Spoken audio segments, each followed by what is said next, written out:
I retired and bought a cabin in the woods so I could finally be alone with nature. No noise, no people, just the wind in the treetops. Then my son-in-law called and said, "My parents are moving in with you. If you don't like it, come back to the city." I didn't say anything, but I left a surprise that would turn their lives upside down. Before we continue, please subscribe to the channel and write in the comments what time it is where you are now. The keys felt heavier than they should have. I stood in Rebecca Marsh's real estate office in Cody, holding them while she stapled documents I'd already forgotten. Outside the window, March wind pushed tumbleweeds across the parking lot. "Congratulations, Mr. Nelson." Rebecca smiled like she'd handed me the world. Maybe she had. "You're officially a property owner in Park County." The cashier's check, $185,000, had left my account that morning. 40 years of overtime shifts, skip vacations, pack lunches. 4 decades compressed into 6 figures, now converted into 800 square feet of timber and solitude, 12 miles from civilization. "Thank you." I pocketed the keys and shook her hand. My fingers were steadier than I expected. The drive from her office took me west on Highway 14, then north onto roads that grew narrower with each turn. Pavement became gravel. Gravel became dirt. Cell service dropped from 4 bars to 2, then 1. I stopped at a general store and bought coffee, bread, eggs, butter. The clerk asked if I was visiting. "Living," I said. She nodded like I'd said something wise. The final 2 miles climbed through pine forest so thick the afternoon sun barely penetrated. When the cabin appeared in its clearing, I pulled over and cut the engine. Elk, 4 of them, grazed 50 yards beyond the porch. They raised their heads, studied my truck, then resumed eating. One flicked an ear at a fly. I sat there for 5 minutes, watching them. No honking, no sirens, no voices bleeding through apartment walls. The cabin was exactly as the photos promised.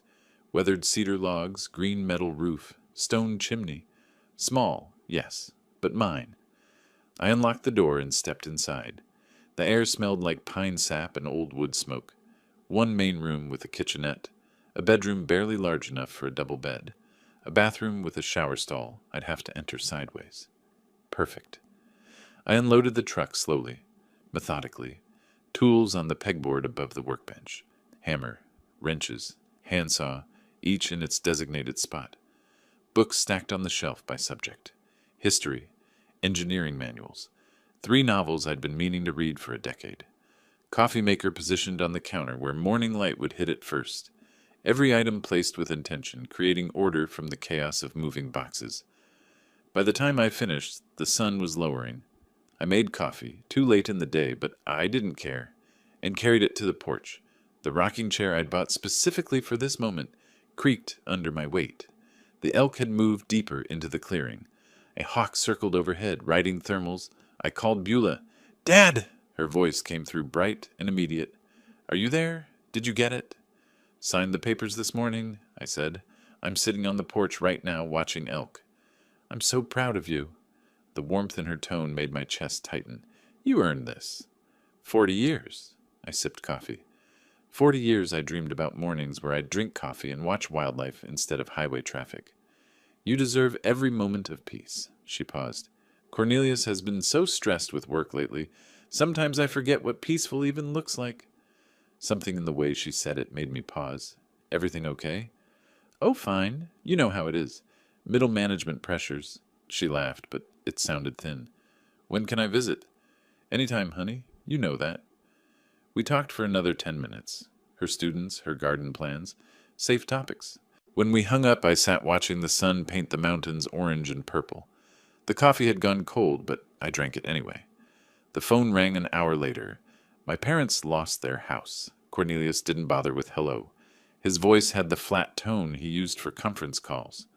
"They're moving in with you for a couple months until they find a place." My hand tightened on the armrest. "Wait. What?" "Cornelius, I just bought this place. It's barely...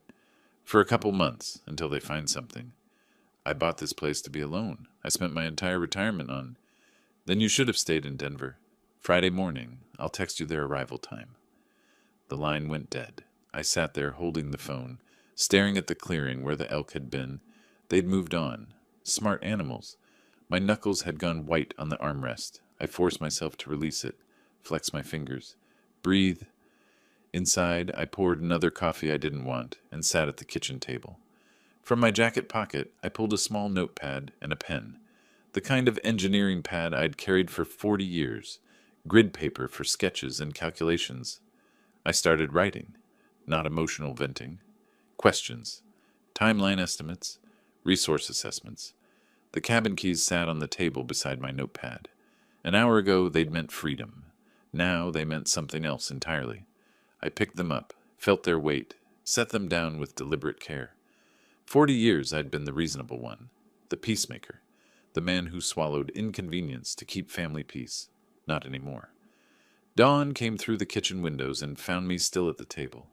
Empty coffee cups formed a semicircle around my notepad, which had grown dense with lists, diagrams, questions written and rewritten. I hadn't slept, didn't need to. My mind felt sharp in a way it hadn't for years, focused, crystalline, operating on something cleaner than rest. I made fresh coffee and studied my notes. Then I cleaned up, loaded my truck, and drove back to Cody. The Yellowstone National Park Ranger Station sat 20 minutes west, a modern building designed to blend with the landscape.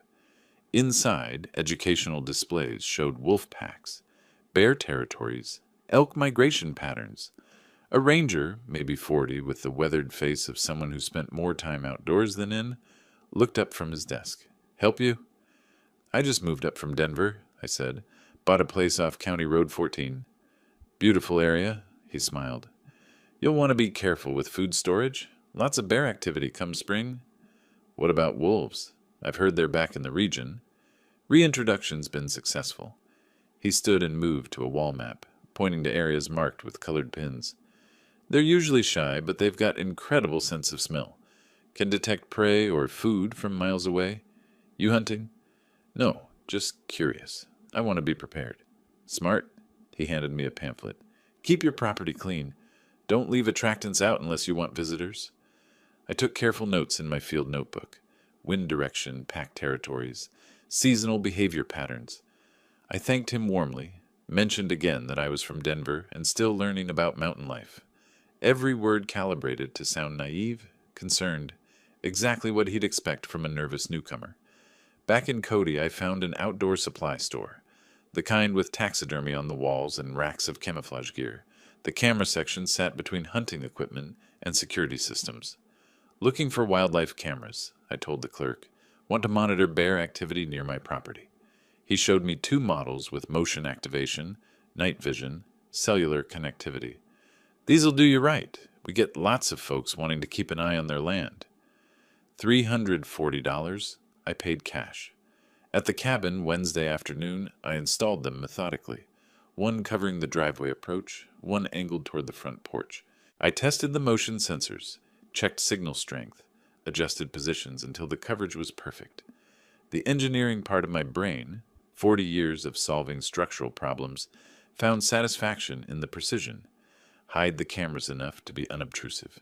Position them for optimal capture. Test, adjust, verify.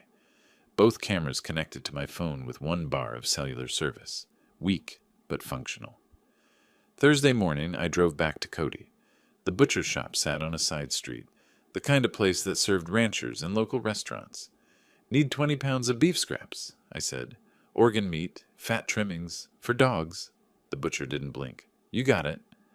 $45 for meat wrapped in white paper, loaded into coolers I'd brought. The smell was immediate and powerful. Blood, fat, raw flesh. Thursday afternoon, I stood in the clearing behind my cabin with the coolers open. The wind came from the west. I checked it the old way, wetting my finger and holding it up. I walked 30 yards from the structure, upwind. Then I placed the meat in 3 piles, spreading it to maximize scent dispersion. Not random, calculated, close enough to draw predators to the area, far enough that they'd focus on the piles, not the building. I wasn't trying to endanger anyone. I was trying to educate them.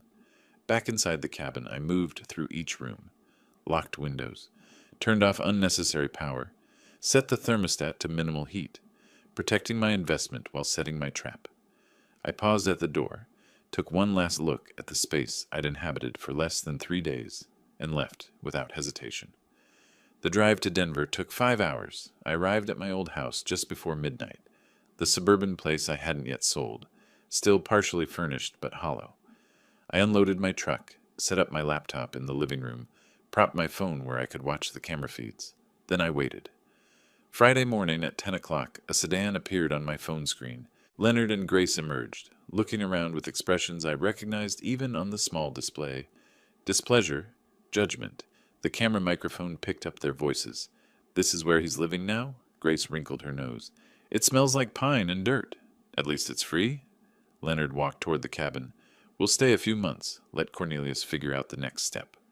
"I don't see why we had to come all the way out." Grace stopped, froze. "Leonard! Wolves!" 3 shapes emerged from the northwest tree line, gray and brown, moving with cautious purpose toward the meat piles.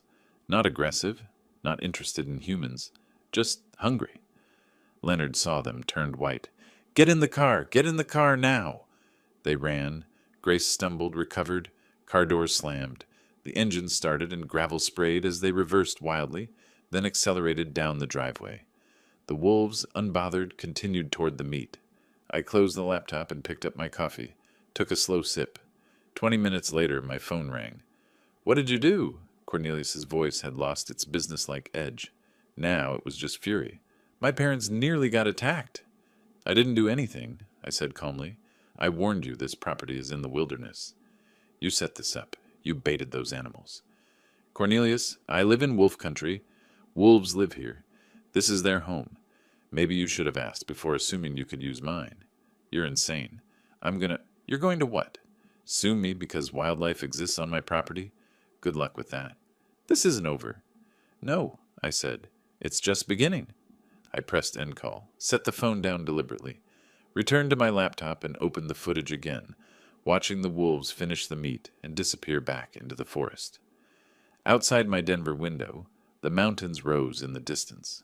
Somewhere up there, my cabin waited. I'd been planning defense. But sitting there, watching the recording one more time, I realized something had shifted. This wasn't about defense anymore. 2 weeks passed before Cornelius made his next move. I spent those days settling into the routine I'd imagined. Coffee on the porch at dawn, watching elk drift through the clearing, reading books I'd postponed for decades. But the peace felt conditional now, like standing on ice that might crack. I checked my phone more than I wanted to, kept the camera feeds open on my laptop, listened for vehicles on the dirt road. Mid-April brought warmer afternoons and the first serious wildflowers. I was splitting firewood when my phone rang. Beulah. "Dad, please!" Her voice broke on the second word. She was crying. Cornelius showed me the footage of the wolves.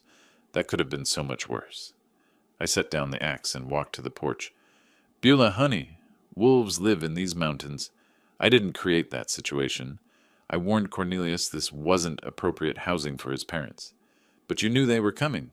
You could have done something to make it safer." The script was obvious. Every phrase sounded rehearsed, coached. My daughter turned into his messenger.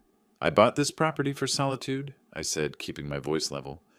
"No one asked if I was willing to host guests. But I'm willing to meet with Leonard and Grace to discuss options." "You are?" Hope flooded her tone. "Really?" "I'll meet them in town. Neutral ground. We'll talk." After we hung up, I stood watching clouds move across the mountains. She genuinely believed she was helping. That made it worse. 2 days later, I drove to Cody for the meeting. I'd spent both evenings preparing, researching comparable rental prices for rural Wyoming properties, printing 3 copies of a standard short-term rental agreement, reviewing property law basics. I practiced my presentation in the truck mirror that morning, testing different phrasings until I found the right balance. Firm but not hostile. Clear but not cold. The Grizzly Peak Calf sat on Main Street, small and local. Wooden tables, landscape photographs on the walls, large windows facing the morning foot traffic. I arrived 15 minutes early and chose my position carefully. Table near the window, back to the wall, clear view of the entrance. Within range of the security camera I'd spotted above the register. I ordered black coffee and waited. Leonard and Grace arrived exactly on time. Cornelius must have driven them, probably parked nearby, coaching them on what to say. They walked in without ordering anything, sat down across from me like I'd summoned them to court. "Hello, Leonard. Grace, would you like coffee?" Leonard ignored the question. "Ray, this has gone on long enough. We need those keys. Today." "We're not here for coffee," Grace added. "We're here because family is supposed to help family." I pulled the rental agreement from my folder and slid it across the table. The paper made a soft sound against the wood. I aligned it perfectly with the table edge and tapped it once with my index finger. "I agree, which is why I've prepared a proposal." Leonard glanced down, then back up, his face reddening. "A rental agreement? You're charging us rent?" "Market rate for a furnished property in this area. $1,200 monthly. 6-month lease. Standard terms." "You want money from your own family?" His voice climbed. Other patrons glanced over.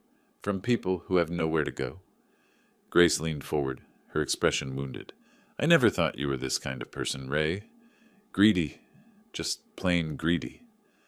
I stood, collected my folder, and picked up my coffee cup to buss it. Habit, courtesy, the kind of gesture that separated me from people who expected to be served. "Then I guess we don't have an agreement. You'll need to find alternative housing. You can't just... Where are we supposed to..." Leonard half rose from his chair.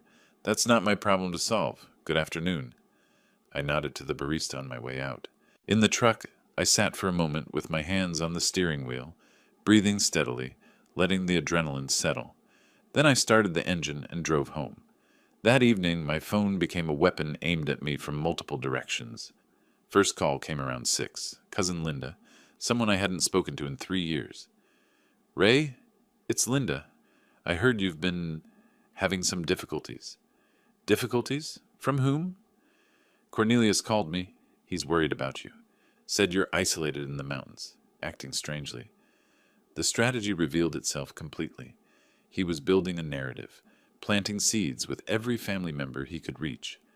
"Linda, I'm fine. I retired to Wyoming." "That's not strange. That's a plan I've had for years." "He said there was an incident with wild animals, and you refused to help his parents." "That's an interesting version of events. Thanks for checking on me, Linda. I'm doing well." I ended the call and stared at the phone. 20 minutes later, a former colleague from Denver. Same script, different voice. Cornelius had reached out, expressing concern about Ray's mental state. The third call came at 8:30. Beulah again. "You embarrassed them." Not crying now, angry. "In public. What were you thinking?" I offered them a fair solution. They rejected it. "A rental agreement? Dad, they're family. Cornelius's parents. And this is my home, my retirement, my one place of peace, which I bought with money I saved for 40 years. Cornelius was right. You've changed. You've become someone I don't recognize." The words landed like she'd meant them to. I kept my voice quiet, controlled, even as something cracked inside my chest. Maybe I have, or maybe everyone else has, and I'm just finally noticing. The line went dead. She'd hung up on me. I sat at the kitchen table with my phone in my hand, watching darkness settle over the mountains. 3 calls in one evening, all saying the same thing. Ray Nelson is unstable, dangerous, unreasonable. The isolation I'd sought was being weaponized, turned into evidence of mental decline. Cornelius wasn't trying to take the cabin anymore. He was trying to destroy my credibility first, make me seem incompetent, turn the family against me so no one would believe my version of events. Classic strategy. Isolate the target, control the narrative, strike when they're defenseless. I opened my laptop and began typing. "Mr. David Thornton, attorney at law." I sent the email at 9:47 that night. Careful words, factual language, no emotion bleeding through. I needed legal advice regarding family pressure over property ownership, potential claims, asset protection. I included the basics: my age, property value, family situation, and 3 specific questions about elder law and estate planning. Then I poured myself bourbon. 1 glass, 2 fingers, no ice. I wasn't a heavy drinker, but tonight warranted it. The porch was cold for April, but I sat out there anyway, watching stars emerge over the mountains. Somewhere down there, Cornelius was planning his next move. I intended to be several steps ahead. Morning came with an email, waiting. David Thornton had responded at 7:15. He could meet Thursday afternoon at his office in Cody. Fee structure, $300 per hour. I confirmed the appointment immediately. For the next 3 days, I organized documentation. My engineering background served me well. Everything labeled, dated, cross-referenced.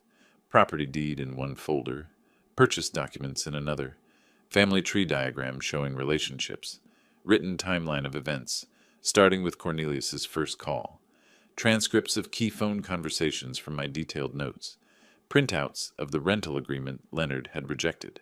By Thursday morning, I had a leather portfolio case packed with evidence that could build a case as solid as any foundation I'd ever engineered. Wednesday evening, my phone rang. Beulah. Dad? Her voice sounded thin, exhausted. I'm sorry I yelled at you after the coffee shop thing. I'm exhausted. I understand, honey. This has been hard on everyone. Cornelius is so stressed. He's been trying to help his parents ever since Leonard lost all that money. I went very still. Lost money? What happened? Oh, you didn't know? Leonard was playing poker online. Lost $47,000 over 6 months. That's why they lost the house. It was mortgaged for the gambling debts. 47,000. The number hung in the air like smoke. That's a substantial amount. No wonder Cornelius has been under pressure. Yeah, and he keeps talking about solutions. About how if we could just, I don't know, reorganize family assets. She was talking faster now, stress overriding caution. He mentioned something about putting your cabin in a family trust so it could benefit everyone eventually. For your estate planning, you know? And the property value is probably already up since you bought it in March. Every word was a piece clicking into place. A family trust. That's an interesting idea. When did Cornelius suggest this? A few weeks ago, he said it would be good for tax purposes when you... Well, in the future. I don't really understand estate planning stuff. Neither do I. That's why I'm consulting an attorney this week, just to make sure everything's proper. An attorney? Her voice sharpened. Dad, is that necessary? At my age, with property worth this much, yes. It's the responsible thing to do. After we hung up, I added 6 pages of notes to my documentation. Leonard's gambling. Cornelius's scheme disguised as estate planning. The timeline of desperation driving aggression. Thursday afternoon, I drove to Cody and parked across from Murphy's Hardware on Sheridan Avenue. Thornton's office occupied the 2nd floor, professional signage, steady foot traffic, well-maintained building. I watched for 5 minutes, assessing. Then I grabbed my portfolio and went inside. David Thornton was 50-something, Wyoming weathered, with the direct manner of someone who'd grown up on a ranch before law school changed his path. His office had wooden furniture, law books, framed degree from University of Wyoming, and a window overlooking Main Street. I presented my documentation in sequence: property papers, family diagram, timeline, evidence. Each document handed across at the appropriate moment. Thornton took notes, asked clarifying questions. I had answers prepared. Mr. Nelson, I have to say, this is the most organized intake I've seen in years. You've documented everything. 40 years in construction engineering. Documentation prevents disputes. In this case, it's going to protect you significantly. He leaned back, tapping his pen against the desk. Here's my assessment. Your son-in-law is attempting to establish grounds for claiming you're incompetent or need oversight. The smear campaign, the stories about dangerous behavior, these are preliminaries to a potential conservatorship claim. Conservatorship? Taking away my legal rights? It's a tactic, not always successful, but it can tie up your assets in court for months, while they argue you can't manage your affairs. The solution is to prove conclusively that you are managing your affairs competently, which is what we're doing right now. What's the next step? Revocable living trust with an independent trustee. I'll be frank, it'll cost about $2,400 in legal fees, but it makes you essentially untouchable. The trust owns the property, not you personally, so family pressure becomes legally meaningless. Do it? How soon can we have it ready? 2 weeks. I'll draft the documents. You'll review and sign. We'll record it properly. After that, your property is protected. The meeting lasted 90 minutes. When I left, the sun was lower, but I felt clearer than I had in weeks. Following Thornton's advice, I drove to the public library instead of going home. I chose a corner computer terminal, back to the wall, habit, and accessed Colorado property records. Public databases I'd navigated before during my engineering career. Building permits, property liens, easements. I entered Beulah and Cornelius's address and downloaded their mortgage history. The home equity line of credit hit me like cold water. $35,000. Dated 8 months ago. Single signature authorization, Cornelius's name only. I printed the documents with hands that didn't shake but wanted to, added them to my folder, drove back to the cabin in silence. That evening I called Thornton from the porch. "David, I've found something. My daughter's house has a $35,000 HELOC that she didn't know about. Taken out by her husband? Yes, 8 months ago. Colorado property records. Colorado allows single-spouse HELOCs under certain conditions, but hiding it from a spouse, that's a different matter. Has she discovered it yet? No. I'm not sure when or if I should tell her. That's not a legal question, Ray. That's a family question, but from a legal perspective, this information explains his motivation. He's likely using your cabin scheme to cover existing debts."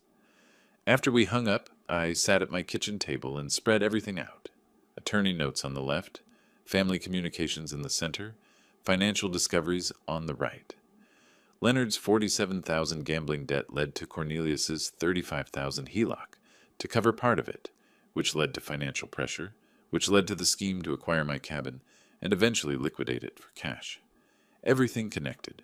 I pulled out a legal pad and started drawing lines between related facts, circling key points, writing questions. Can Thornton investigate HELOC legality? Does Beulah have legal recourse? When to inform Beulah? How to protect her without alienating her further? My phone buzzed. Text from Thornton.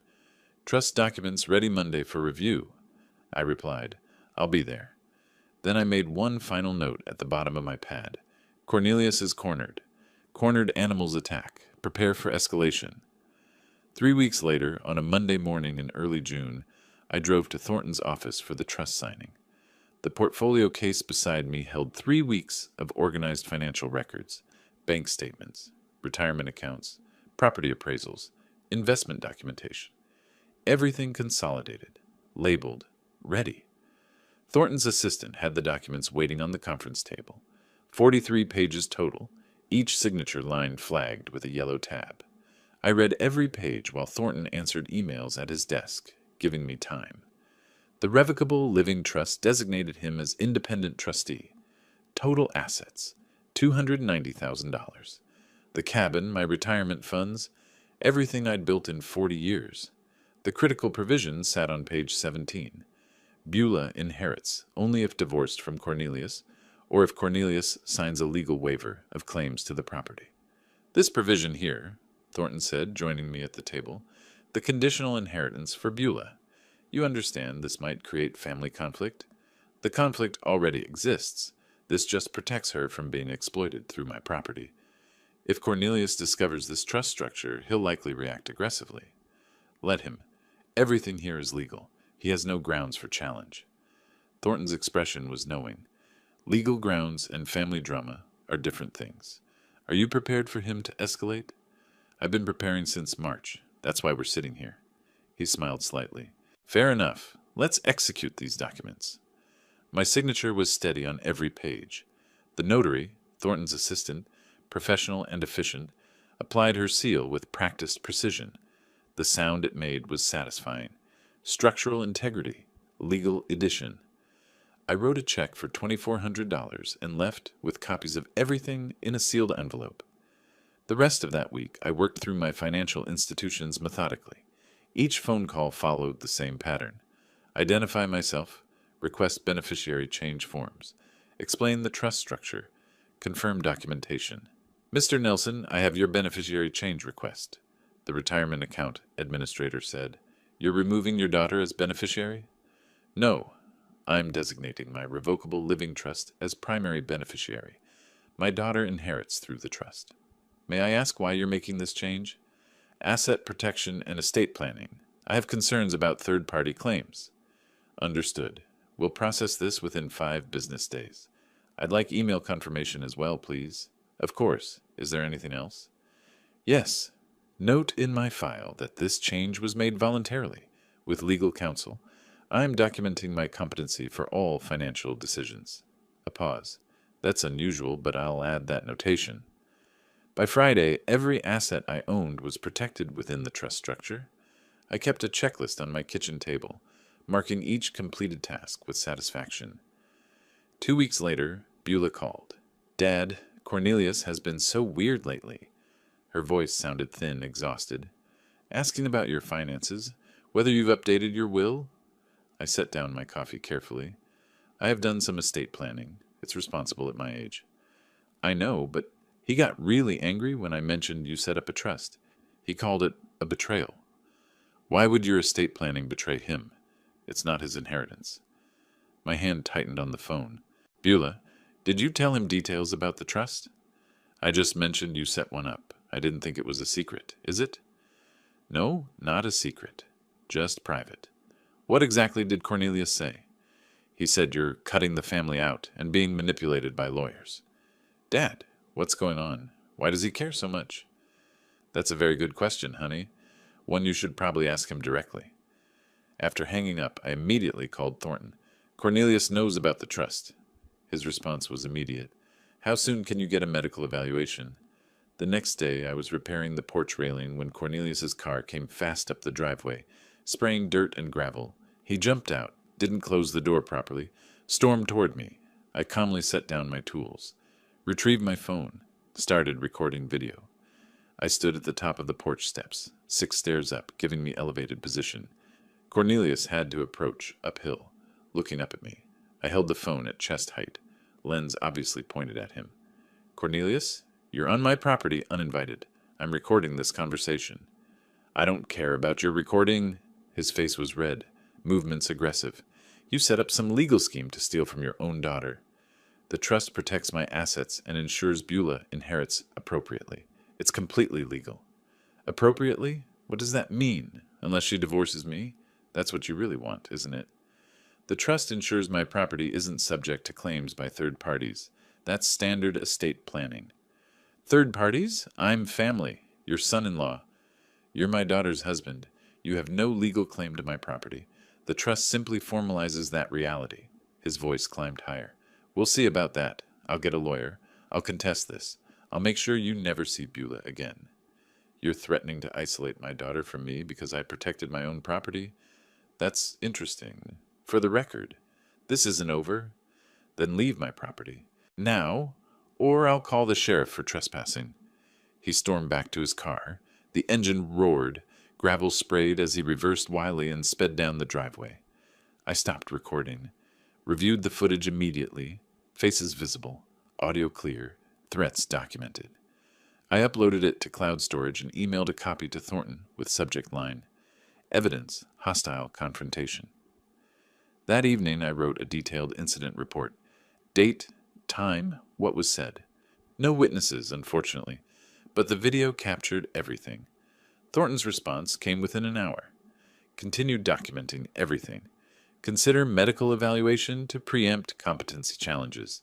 Expect retaliation. They're running out of options. I called Dr. Patricia Chen's clinic the next morning.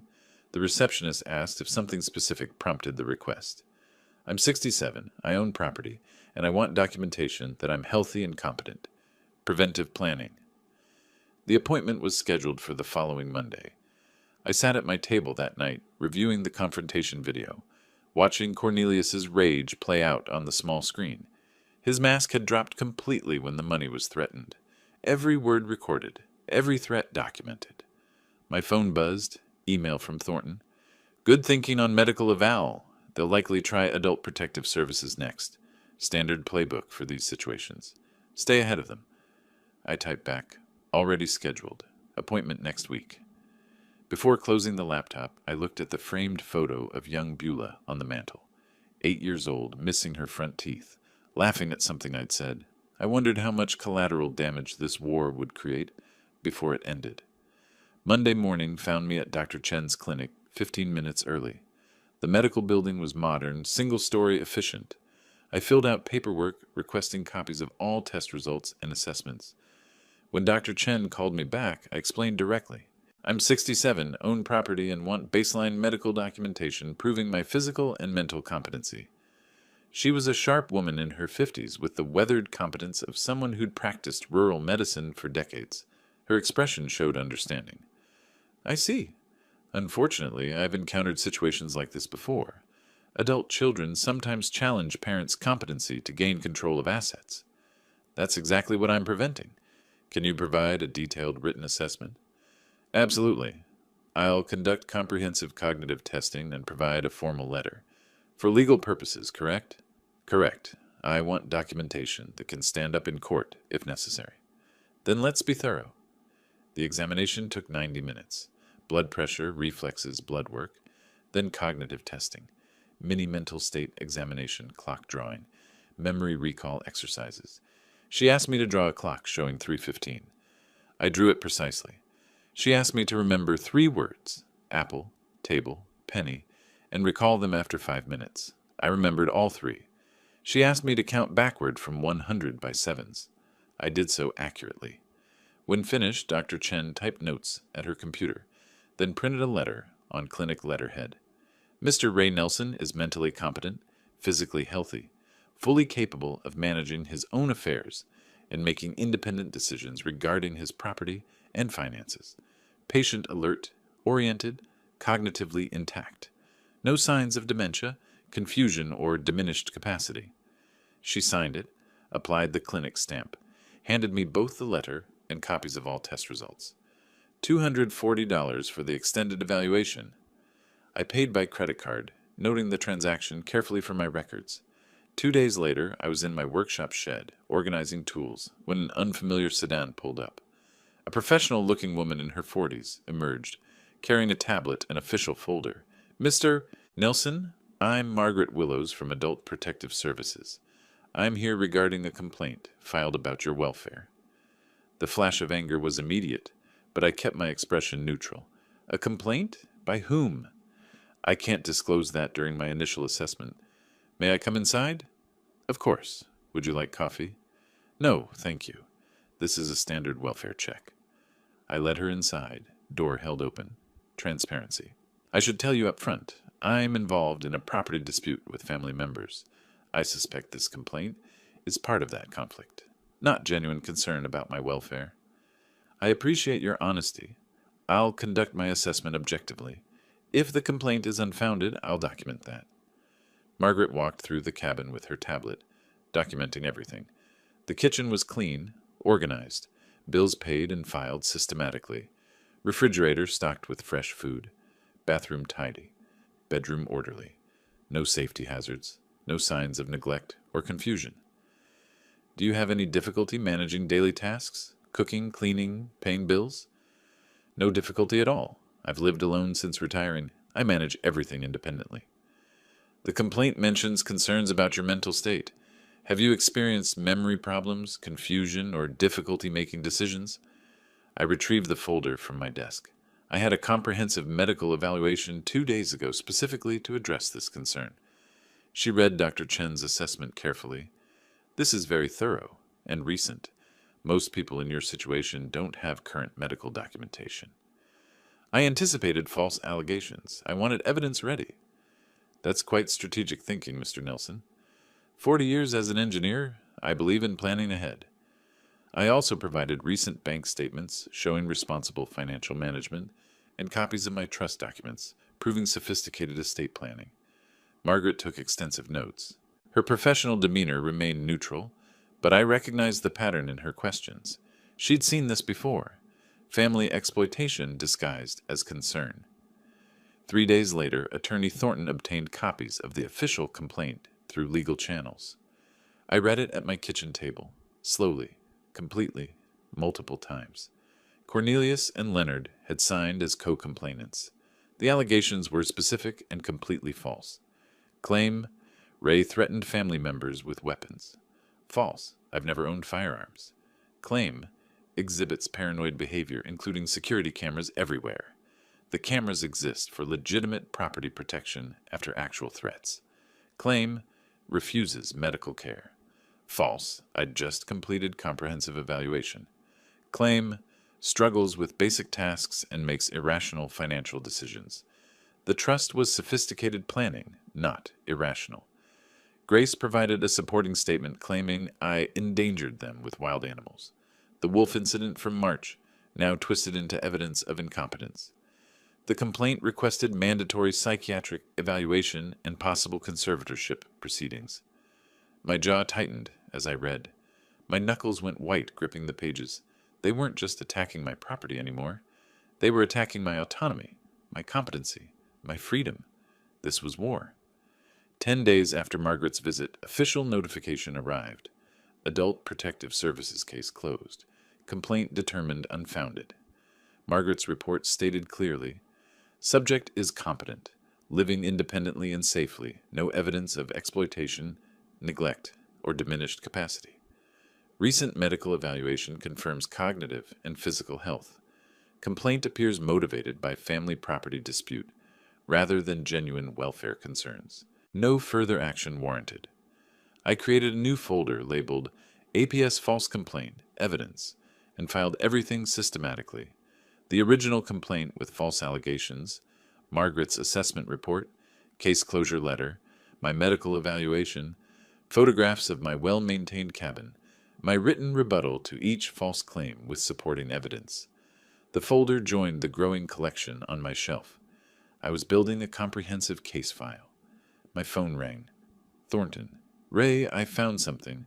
Leonard and Grace have been using your cabin address for something. Public records show mail being sent there in their names. This could be mail fraud or identity theft. We need to investigate immediately. I looked out the window at the mailbox by the road. I hadn't thought to check for mail addressed to people who don't live here. I'm heading there now. I grabbed my truck keys, wondering what else I was about to discover. I grabbed my keys and drove down the long driveway to the mailbox. Quarter-mile of dirt road, dust rising behind the truck in the late afternoon heat. August in Wyoming made the air shimmer above the ground. The mailbox was standard aluminum on a weathered post, surrounded by tall grass. I pulled on gloves before opening it. Didn't want my fingerprints on mail that wasn't mine. 3 envelopes, all addressed to Leonard Harrison or Grace Harrison at my cabin address. Wyoming Department of Family Services, First Mountain Credit Union, Social Security Administration. I photographed each envelope carefully with my phone, front, back, postmarks visible, dates clear. Then I placed them in a plastic evidence bag I'd brought specifically for this purpose and drove back to the cabin. Thornton answered on the first ring. Ray, I found something significant. Leonard and Grace have been using your address for official correspondence. For what purpose? Benefits fraud, possibly. They're receiving mail from Wyoming Social Services, and they've opened a bank account using your cabin address, but your camera footage proves they don't live there. That's a federal crime, isn't it? Mail fraud, benefits fraud, potentially identity theft if they claim to have your permission. We're talking years in federal prison if prosecuted. I looked at the evidence bag on my kitchen table. Then we report it. I'm not covering for criminals just because they're related to my son-in-law. Understood. I'll prepare the evidence package and contact the U.S. Attorney's Office. Ray, this changes everything. Once federal charges are filed, their credibility is destroyed. Good. Maybe they'll finally face consequences for their actions. The next week moved quickly. I compiled evidence with the same precision I'd brought to 40 years of engineering projects. Security camera footage showing Leonard and Grace's single brief visit in May, utility bills proving no additional occupants, the mail records, my sworn statement that I never gave permission to use my address. Thornton forwarded everything to Assistant U.S. Attorney James Morrison in the Economic Crimes Division. Morrison called me 3 days later. Mr. Nelson, Attorney Thornton provided compelling evidence of benefits fraud using your property address. I never gave permission for them to use my address. I have camera footage proving they don't live here. I've reviewed the footage. It's clear they visited once briefly and never returned. How long has mail been arriving in their names? Based on postmarks, at least 6 weeks. That establishes pattern. Combined with benefits applications claiming Wyoming residency, we have sufficient evidence for federal investigation. I'll be frank, this will likely result in criminal charges. I'm not trying to ruin their lives, but I won't allow my property to be used for fraud. You're doing the right thing by reporting this. We'll handle it from here." While Thornton investigated Leonard and Grace's fraud, he discovered something else in Colorado public records.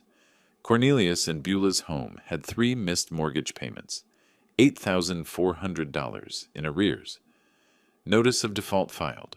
First step toward foreclosure. "Ray, this explains his desperation," Thornton said when he called. "He was counting on your cabin to solve his financial crisis. When your trust blocked that plan, he had no backup." I sat at my kitchen table, processing this. His own home is at risk. There's an unconventional option I need to mention. You could purchase the defaulted debt. Banks sell delinquent loans at discount to collection companies.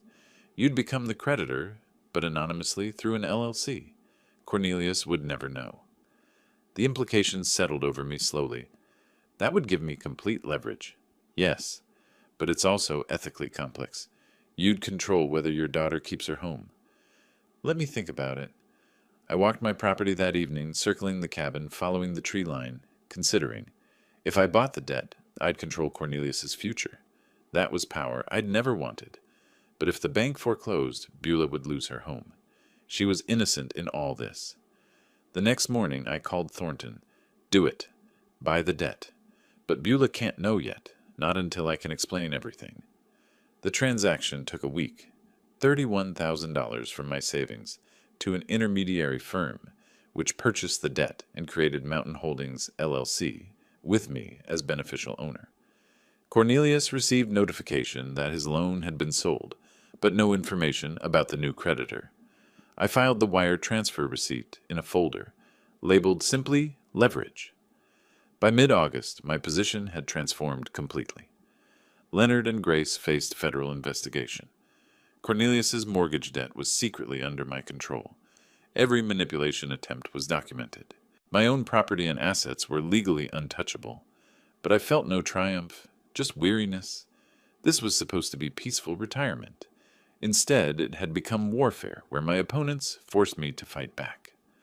I sat on my porch at sunset, the evidence folders stacked beside me, and made my decision.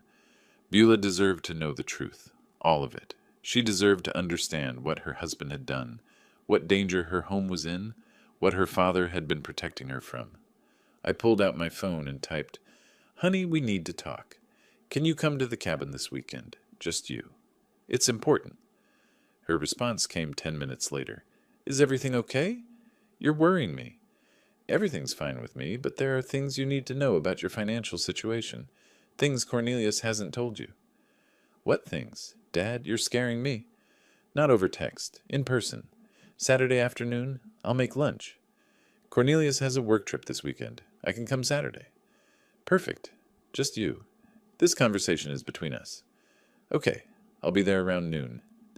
I set down the phone and looked at the mountains darkening against the sunset. Tomorrow, I'd prepare. Saturday, I'd tell my daughter how badly her husband had betrayed her trust. The truth wouldn't be easy. She might not believe me initially. She might be angry. But I'd kept these secrets long enough. Saturday morning arrived with crystalline clarity. I woke early, nervous in a way I hadn't been throughout this entire conflict. Facing Cornelius required strategy. Facing my daughter required something harder. Honesty that would hurt her. I cleaned the cabin. Already clean, but I needed activity. Prepared chicken salad for sandwiches, her childhood favorite. Organized the evidence folder on the kitchen table where she'd sit. Her sedan appeared around 11:30, dust trailing behind on the driveway. She emerged looking tired, worried. I met her on the porch and hugged her. She was tense. We started with coffee and small talk, her teaching job, the weather, anything but the real conversation. But the folder on the table kept drawing her eyes. Finally, "Dad, what's going on? Your text scared me." I took a breath. "Honey, there are things about your financial situation that Cornelius hasn't told you. Serious things." She laughed nervously. "What? Did he forget to pay a credit card bill? He sometimes gets distracted." "Your house is in foreclosure. 3 months of missed mortgage payments. The bank was about to take your home." Her face drained of color. "That's not possible. We pay the mortgage. Cornelius handles it online every month." "That's what he told you. Here's what actually happened." I slid the notice of default across the table. She read it slowly, hands beginning to shake. This says the loan was sold to Mountain Holdings, LLC. Who is that? That's me. Well, technically a company I own through my attorney. I bought your debt from the bank. You bought our mortgage? Shock transformed her expression. Why would you? How can you even? What does that mean? It means instead of the bank foreclosing and you losing your home, I control the debt. You and Cornelius owe me now, not the bank. She stood abruptly, emotion rising. This is insane. Why didn't you just tell me the mortgage was behind? Would you have believed me? Or would Cornelius have explained it away? I needed leverage to protect you from what's coming next. I let that settle, then continued. There's more. 8 months ago, Cornelius took out a home equity line of credit for $35,000 against your house. That's not true. We'd both have to sign for that. I slid the HELOC documents across.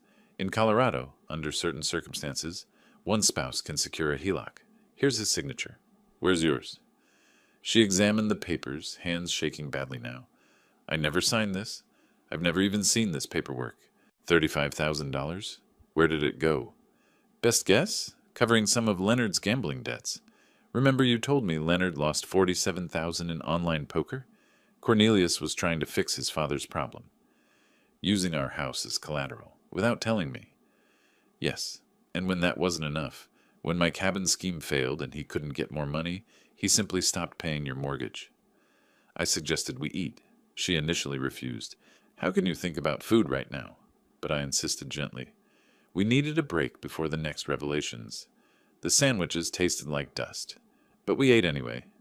Afterward, I showed her the rest. Systematically. Chronologically. The recording of Cornelius's threatening confrontation on my porch. The APS false complaint, where he tried to have me declared incompetent. Leonard and Grace's federal mail fraud using my address. Each piece of evidence carefully presented with dates and context. She listened, initially defensive. Cornelius wouldn't do that. Then doubtful. Are you sure these documents are real? Finally, as the evidence became overwhelming, devastated. When I showed her the APS complaint, where her husband tried to have her father's legal rights taken away, she broke. Not gentle tears, wrenching sobs that shook her shoulders. I let her cry, didn't offer platitudes, just sat present. When she could speak, it was through tears. How long have you known? Pieces since May, everything since July.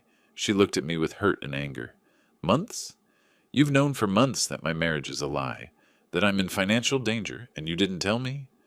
I met her eyes. If I'd told you in May with no proof, would you have believed me? Or would Cornelius have convinced you I was paranoid, vindictive, exactly what he was already saying? Her voice dropped, quieter, knowing I was right. I don't know. Probably not. That's why I waited. That's why I gathered evidence. So you'd know the truth was real, not just your father's opinion. I refilled her coffee, pushed the sugar bowl toward her. She liked it very sweet when stressed, a detail from childhood. Eventually, I had to present the choice. You have a decision to make, and you need to make it soon. What decision? Stay with Cornelius or leave him. I won't make that choice for you. How can I possibly decide that right now? You have until the end of August. That's about a week. Because federal agents are going to arrest Leonard and Grace within 2 weeks for fraud. When that happens, everything becomes public. Cornelius will be questioned. Your marriage will be news in a town small enough that everyone knows everyone. She was overwhelmed. This is too much. I can't think. If you leave Cornelius, file for divorce, protect yourself legally, I'll forgive the mortgage debt on your house. You'll own it free and clear. I will help you rebuild. You're bribing me to leave my husband. I'm offering you a lifeline. Whether you take it is your choice. But understand, if you stay with him, I can't protect you from what's coming. Hours later, she gathered her things exhausted. I walked her to her car carrying a folder of document copies. Before getting in, she turned. Did you ever think about what this would do to me, knowing all this? Every single day since I found out. That's why I built such a strong case. So you'd know I wasn't exaggerating. I don't know if I can forgive you for waiting so long. I understand, but I'd rather have you angry at me for waiting than destroyed, because you didn't know in time to protect yourself. I need time to think. You have a week. After that, everything moves forward, with you or without you. She looked at me with exhausted eyes. I don't know who to trust anymore. Trust the documents. They don't lie. People do. She drove away without looking back. I stood in the driveway watching until her car disappeared, wondering if I'd just lost my daughter or saved her. 5 days later, Wednesday morning, I was drinking coffee on the porch when my phone rang. Thornton, it's happening now. Federal agents are executing arrest warrants for Leonard and Grace in Colorado. Thought you should know. I set down my coffee carefully, not celebrating, just acknowledging. Thank you for telling me. An hour passed. Then my phone rang again. Beulah, her voice shaken. Dad, Cornelius just got a call. His parents were arrested by federal agents. Something about fraud. Were you involved in this? I took a breath. I reported crimes to the proper authorities. What happened after that was the justice system doing its job. Long silence. Then quietly, I need to call you back. The line went dead. I sat back down, staring at the mountains, wondering if my daughter would ever forgive me for setting this chain of events in motion. Within 3 hours, Cornelius called, screaming, You did this! You turned them in! You destroyed my family! I remained silent, letting him exhaust himself. Your parents committed federal crimes using my property. I reported it. That's what law-abiding citizens do. I'll tell everyone. I'll make sure they know you orchestrated this, that you're vindictive and cruel. Go ahead. I have documentation of every crime they committed. My attorney will be happy to share it publicly. Thornton had driven to my cabin specifically for this moment. I handed him the phone. Mr. Harrison, this is David Thornton, legal counsel for Ray Nelson. His voice was professional, measured, final. Your parents committed federal crimes. My client fulfilled his civic duty by reporting those crimes to authorities. Any attempt to defame him will result in immediate legal action. Do you understand? Click. Cornelius had hung up. Friday afternoon, Cornelius attempted to sell the house he shared with Beulah, desperately needing cash for his parents' legal defense, for his own survival. But the title search revealed the problem. The mortgage was in default and owned by Mountain Holdings, LLC. His realtor explained he couldn't sell without the lien holder's approval. Cornelius called Thornton in a panic. Your firm owns my mortgage? How is that possible? My client purchased your defaulted debt through legal channels.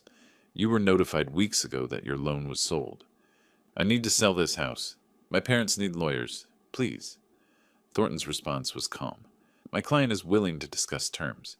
You'll receive formal offer within 24 hours. Saturday morning, a courier delivered a certified letter. Inside, formal offer from me through Thornton's firm. Terms, I would forgive the entire mortgage debt. $35,000 remaining balance plus $8,400 in arrears. Total debt forgiveness of $43,400. Conditions. Cornelius must sign divorce papers with no asset claims. He must sign legal waiver, relinquishing any claims to my property, estate, or assets. He must sign sworn statement, acknowledging he had no legal right to use my cabin or involve me in his financial problems.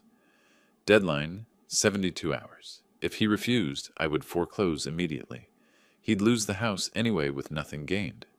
Cornelius called Beulah, tried to convince her to fight this with him. Her response, which I learned later, was simple. I already filed for divorce yesterday. Sign the papers, Cornelius. It's over. Monday morning, Cornelius appeared at Thornton's office. Thornton described him later. Disheveled, unshaven, dark circles under his eyes, hands shaking. He signed every document. Divorce agreement, property waiver, sworn statement. When it was done, he asked quietly, Can I at least keep the house? Thornton's response was matter of fact. Once the divorce is final, the house will be deeded to Beulah, free and clear. You'll need to find other accommodation. Cornelius left without another word. That same afternoon, my phone rang. Beulah, her voice was different, still hurt, still processing, but stronger. Dad, I signed the divorce papers. I'm leaving him. I can't stay in that house. Too many memories. Can you help me find something near you? I want to start over.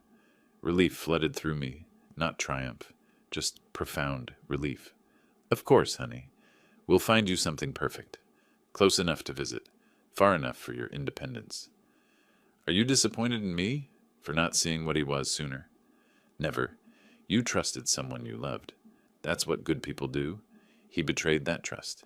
That's on him, not you." Her voice broke slightly. "Thank you. I needed to hear that. You're my daughter. I'm proud of you for making the hard choice. That takes real strength." After we hung up, I walked outside to the porch, sat in the rocking chair I'd bought for retirement. For the first time in months, I simply sat still without planning, strategizing, or worrying. The evening was clear. Elk grazed in the clearing. Mountains stood eternal in the distance. I rocked, slowly, rhythmically, and allowed myself to feel the weight lifting. Not gone completely. Beulah still needed to heal. The divorce needed to finalize. Leonard and Grace still needed sentencing. But lifting. The immediate danger was over. My daughter was safe. My property was secure. Almost finished. Just one more chapter to write. The one where we figure out what peace actually looks like. 2 weeks later, I sat in a federal courtroom in Cheyenne, Wyoming, attending Leonard and Grace's sentencing hearing. I didn't have to be there. The prosecutor didn't require my presence, but I needed to see this through to the end. Leonard and Grace stood before the judge, looking diminished in their federal court attire. Their attorney had negotiated a plea deal, guilty pleas to reduced charges in exchange for lighter sentences. The judge reviewed their criminal history, none, and their ages, then the evidence of their guilt, which was overwhelming. "Mr. and Mrs. Harrison, you've pleaded guilty to benefits fraud. The court accepts your plea agreement." The judge's voice was firm.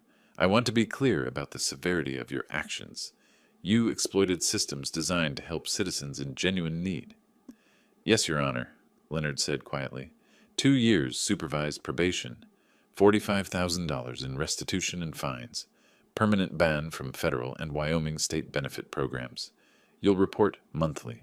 Any violation results in immediate imprisonment. Do you understand?" "Yes, Your Honor," they said in unison. "You're fortunate to avoid prison. Don't squander this opportunity. Dismissed."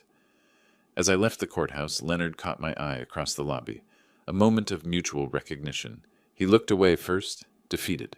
I felt no triumph, only closure. Beulah told me later that Cornelius moved to a small efficiency apartment in a cheaper area of Denver. He took minimal belongings, whatever fit in his car. "I saw him one final time when he came for his things," she said. "He looked like a stranger, not angry, just empty. He signed the final divorce papers without a word and left." The divorce was finalized by mid-September. Beulah legally resumed her maiden name, Beulah Nelson. With my help, she found a small 2-bedroom house in Cody, about 15 minutes from my cabin. It was modest but charming. Older construction, needed updates, but had good bones and a view of the Absaroka Mountains. I provided the down payment as a gift. Beulah secured a mortgage for the remainder using her teaching income and her own excellent credit. She also landed a 3rd-grade position at Cody Elementary, starting immediately. I helped her move in, spending a weekend painting rooms and assembling furniture. Simple work, but profoundly meaningful, rebuilding our relationship through practical acts of service. Healing wasn't linear for Beulah. Some days she was optimistic about her fresh start. Other days she was angry, at Cornelius, at herself, even at me for not telling her earlier. I listened without defending myself, understanding she needed to process complex grief. We fell into a routine, Sunday dinners together, alternating between her place and mine. During one dinner, while we chopped vegetables together in her new kitchen, she asked, "Do you think I'll ever trust anyone again? Ever want to remarry?" I set down my knife. "Honestly, I don't know. But that's okay. Trust isn't something you're supposed to give freely to everyone. It's earned, slowly, through consistent actions over time. Anyone worth having in your life will understand that." She smiled, small but genuine. "When did you get so wise?" "I'm not wise. I'm just old enough to have made mistakes and learned from them." On a crisp late September evening, Beulah drove to my cabin for dinner. We cooked together, nothing fancy, just spaghetti and salad, and ate on the porch despite the cooling weather. As the sun set, painting the mountains in orange and gold, a small herd of elk emerged from the tree line to graze in my clearing. We sat in matching rocking chairs. I'd bought a second one after she moved nearby, and watched in comfortable silence. Then Beulah said quietly, "Thank you, Dad, for everything, for fighting for me even when I didn't understand it, for being patient while I figured things out. Emotion tightened my throat. You don't need to thank me. You're my daughter. I'll always fight for you. I know, but I want to. You could have walked away, protected just yourself. You didn't. That was never an option. Family means we protect each other, even when it's hard. I'm sorry I didn't believe you sooner. Don't apologize for being loyal to your marriage. That speaks well of you. She smiled, genuinely smiled, for the first time in months. Look at that big bull elk. He's magnificent. That's my favorite. I see him almost every evening. I smiled back. Welcome to the neighborhood, honey. You'll get to know all the regular visitors. I already love it here. This feels like home. It is home, for both of us now. Later, after Beulah drove away, I remained on the porch, rocking slowly, watching the last light fade from the sky. I thought back to March, buying this cabin filled with hope for peaceful retirement, then having that peace threatened by Cornelius's ultimatum. The journey from March to September felt like years, but I navigated it without losing myself, without becoming cruel, without abandoning my values. I protected what mattered using law and strategy instead of retaliation and anger. My daughter was safe, building a new life nearby. My property was secure, my autonomy intact. The antagonists faced appropriate consequences but weren't destroyed beyond recovery. They could rebuild if they chose better paths. As stars appeared above the mountains, I allowed myself a small smile. This is what I'd wanted all along. Quiet evenings, wildlife, mountain air, and now, my daughter close enough to share it with. Not the retirement I'd planned, but better, because it was earned through integrity rather than luck. I stood, stretched my back. I wasn't young after all, and walked inside to call Beulah, just to say goodnight, just because I could, just because she was there and we were okay. The cabin door closed softly. The mountains stood silent, witness. Peace, hard won and deeply appreciated, settled over the property, like the September night. If you like this story, please like this video, subscribe to the channel, and share your impressions of this story in the comments. To listen to the next story, click on the box on the left. Thank you for watching.